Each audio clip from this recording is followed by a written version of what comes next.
Now, before you go hiking up those beautiful Pitons, there are definitely a few things you need to know before you go to St. Lucia.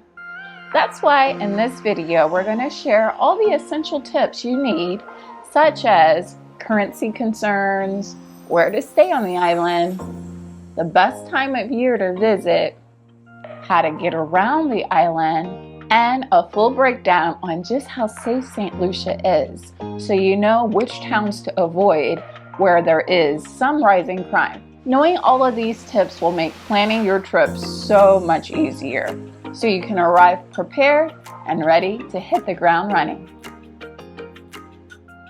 Now, I'm Kendra Lucas. And I'm David Lucas of Lucas World Travel. And we spent a month in St. Lucia as a work vacation, doing a little bit of work, but also exploring some of the most beautiful spots on the island. Now, we spent a total of 6 months in the Caribbean, exploring 7 islands. So be sure to subscribe to see even more beautiful islands and all the best tips for enjoying them. But for now, let's dive into the 15 things you need to know before you go to St. Lucia. First of all, currency in St. Lucia is Eastern Caribbean dollar, or EC. You can get EC dollars out of any ATM for public transportation, taxi drivers, local market and vendors, roadside vendors, and smaller local restaurants. You might have to pay for attractions in cash. Some of the mineral bath places like Pitons Falls and New Jerusalem Falls take cash only. And even when we went to larger attractions like the drive-in volcano, their card reader was not always working while we were there, so you have to pay in cash. So carrying cash in St. Lucia is essential. Nearly everywhere accepts US dollars as well, so you can pay in EC or US dollars interchangeably. Larger restaurants and grocery stores do take credit cards though, so you don't have to pay cash for everything while you're there. And tipping is greatly appreciated in St. Lucia. Check your bill first though, because some resort restaurants may add service charge to your bill.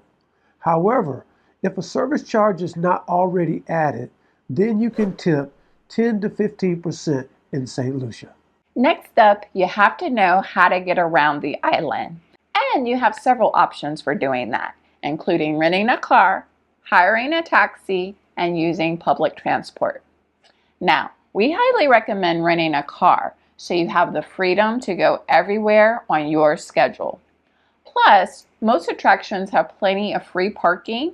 There was only one resort that charged $5 USD to park while we were on the island.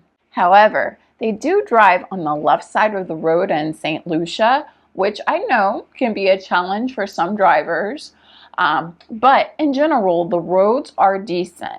Not all the roads are smoothly paved, but there really were no big potholes, so they'd really do a good job of patching the potholes as they appear. But the whole island is essentially just like a 2-lane road without any shoulders. Driving from Castries to Soufrière is a bit trying because of all the twists and turns and switchbacks, but the road itself is a decent quality. Now, even though car rentals in St. Lucia are a bit more expensive than they are in other destinations we've been to, usually rentals in St. Lucia start at around $50 a day. This price is way cheaper than taking a taxi tour, which is another popular way to get around the island. A taxi tour will take your group to a variety of locations, and they start about $180 a day. And this is a lot cheaper than paying $100 per person to take a tour. So your whole group can go for $180. So if you have more people in your group, it's much more cost effective. Now, we use Cool Vibes taxi and tours in order to have a taxi tour. And these tours aren't cheap, but they're a good way to get around if you don't want to drive yourself. We also asked them how much it would cost to take us to Anse-Chasnay, which is a kind of secluded beach, kind of difficult to drive to by car. And they were going to charge $60 round trip just to take us there and back.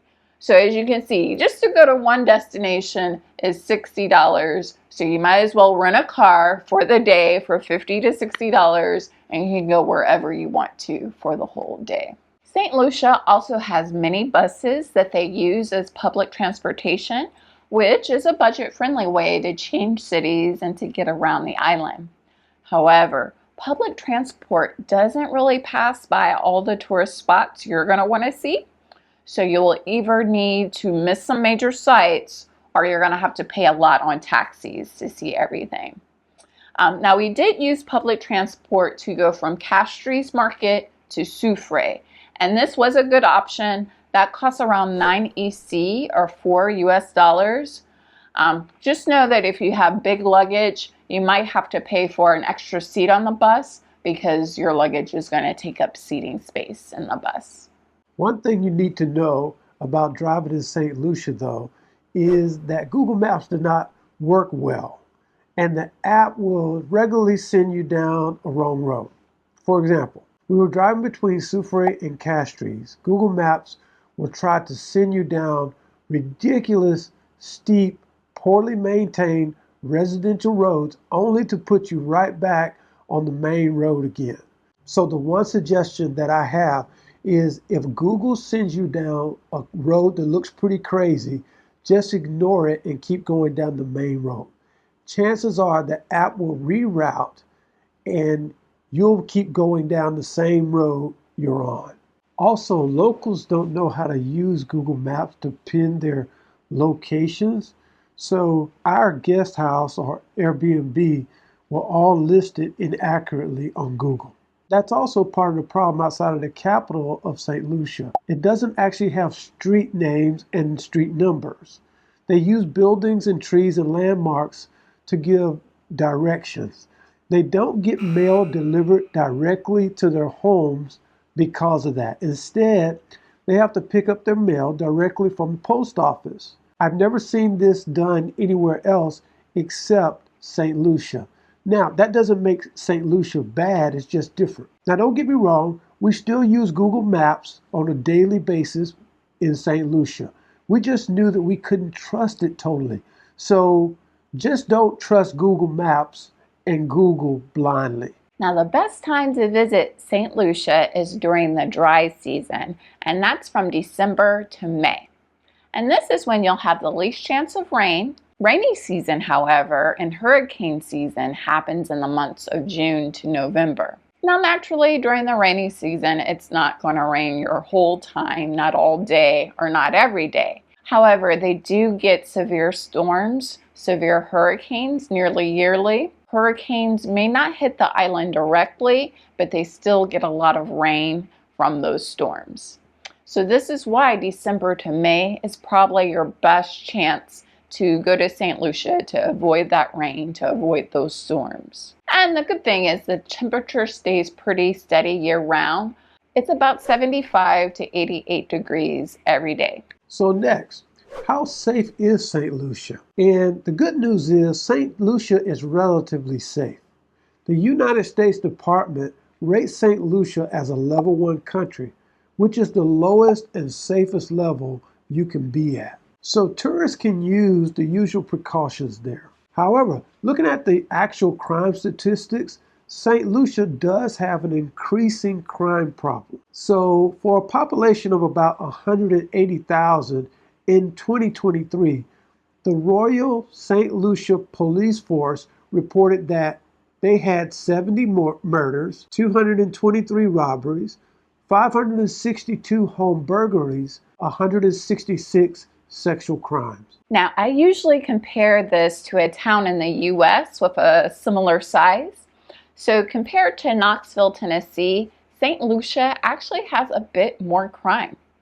Most of the reported crime is in the city of Vist, though, due to gangs. And considering most tourists won't spend any time in Vist anyway, I think that's why most tourists have no issues when they go to St. Lucia, and why it's listed as a level 1 country. And for the most part, we felt very safe in St. Lucia. We mostly felt safe leaving our stuff on the beach to swim. However, there was one suspicious character that I saw on the beach in Soufrière Beach Park that I didn't feel comfortable leaving my stuff around because he was hovering way too close to our belongings, staying around them for no good reason. And so we just decided that it was best for us to just, take turns watching our stuff while we swam that particular day. Other than that, we didn't have any other really uncomfortable moments of safety issues in St. Lucia. Especially on the resort beaches, you can feel very comfortable on the resorts. You can leave your stuff out there, no problem. However, on the more public beaches, like I mentioned, the Soufrière Beach Park and the Redouet Beach, you may want to take turns watching your belongings because these beaches are more public and you do want to prevent those crimes of opportunity there. Where to stay? I'd say it's best to split your trip into two areas. Spend a couple of nights up north in Gros Islet or Rodney Bay, then spend a few nights in Soufrière. This will be the best way to see everything on the island. I also recommend taking a day trip to Marigot Bay, which is about 45 minutes drive from Gros Islet. But I think it's worth seeing. It's a very pretty, relaxing beach. And if you have to weigh it out, the most attractions are in Soufrière, so you want to spend the most of your time there. I think 3 nights in Gros Islet or 4 nights in Soufrière would be ideal. You can stay in any hotel or guest house. You also have the option to do an all-inclusive resort. Yes, now St. Lucia is home to some incredible all-inclusive resorts. Some of the most incredible I've ever seen, but they are very pricey. In high season, you're looking at spending $1,000 to $2,000 USD per night. And in rainy season, they do discount the rooms to about $650 to $1,000 per night. Now, I'm telling you this because you're going to want to go to some of these fancy resorts because these resorts are located on some of the most amazing public beaches on the island. And legally, all beaches in St. Lucia are public beaches. So these fancy resorts must allow non-guests and locals access to the beach. However, these resorts may deny you access to their restrooms, so you should be aware of that. You probably won't be able to go to the bathroom there. They also may charge you for parking, but again, that's much more affordable than paying $1,000 a night to stay there. And usually parking is affordable, like $3 to $5. Also, the food on these resorts is ridiculously expensive. For a slice of pizza, I'm talking about $24 USD for one slice of pizza. And for a burger and fry, you're looking at about $42 USD. So again, don't expect to eat at the resort. Don't expect to use the bathrooms. So just go, enjoy the gorgeous views, enjoy the snorkeling, and then leave. Now, some of the best resort beaches we went to included Sugar Beach, which is where the Viceroy is. And this one is an absolute must. Do not miss Sugar Beach. It's the best beach on the island. We also went to Anse Chasnay, which is where the Jade Mountain Resort is. And while this beach is very nice and it's definitely worth seeing, it is okay to skip it if you're short on time or tight on a budget, because this beach is a bit difficult to get to, so you might have to take a water taxi to get there, which can run you about $60 to $80 US to get there. We also went to the Smuggler's Cove to eat at the Naked Fisherman, and to me, it was definitely overpriced and overrated. So you can definitely skip that one if it's on your list at all. As for the best food to eat, Soufrière is the best town for trying local food. They usually have some type of Creole chicken, Creole fish, which is really tasty. And it comes with ground provisions, which is a mix of starchy vegetables like breadfruit, green fig, and taro. And I enjoyed trying all of these because they were mostly all new to me. I also recommend trying the local juices. And if you're vegetarian, a lot of places have lentils. So you're going to eat a lot of lentils because they don't have many options outside of lentils. And for even more vegetarian options, check out Allure Vegetarian Cafe, which has really delicious and affordable food.